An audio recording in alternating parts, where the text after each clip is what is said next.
ये कहानी है सारा और अनुज की, जहां अनुज को हो गई है एक गलतफहमी जिसके चलते उसने सारा से शादी करने का फैसला किया।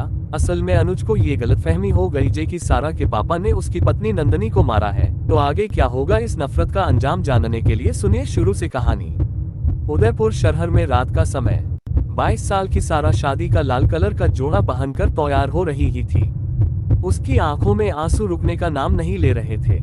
कहते हैं कि सबसे ज्यादा खूबसूरत लड़की अपने शादी वाले दिन लगती है, लेकिन सारा की आंखों में आंसू और चेहरे पर उदासी थी और उसे आने वाले कल के डरावने ख्वाबों ने उसे घेर लिया था।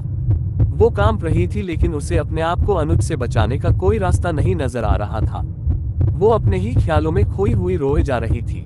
तभी उसे उसकी दोस्त रिमा की आवाज उसे सुनाई दी, सारा तुम भाग जाओ वरना वो तुम्हारा शादी के बाद बहुत बुरा हाल करेगा। ये बदले की आग वाली शादी तुम्हें सिवाय दर्द के कुछ नहीं देगी। सारा मिरर के सामने बैठी अपने आप को एक टक मिरर में देखे जा रही थी। वो स्थिर एक ही पोजीशन में काफी समय से बैठी हुई थी, लेकिन जब रीमा ने उससे ये बात कही तो वो उसके सामने देखने लगी और बिना किसी भाव से उसने जवाब दिया, अगर मेरे पास इस शादी से बचने का कोई रास्ता होता तो मैं कब की ये शादी करने से इनकार कर देती। सारा को इस वक्त कुछ समझ नहीं आ रहा था कि वो सही कर रही है या गलत, लेकिन उससे अभी जो सही लग रहा था वो था अनुज से शादी करना।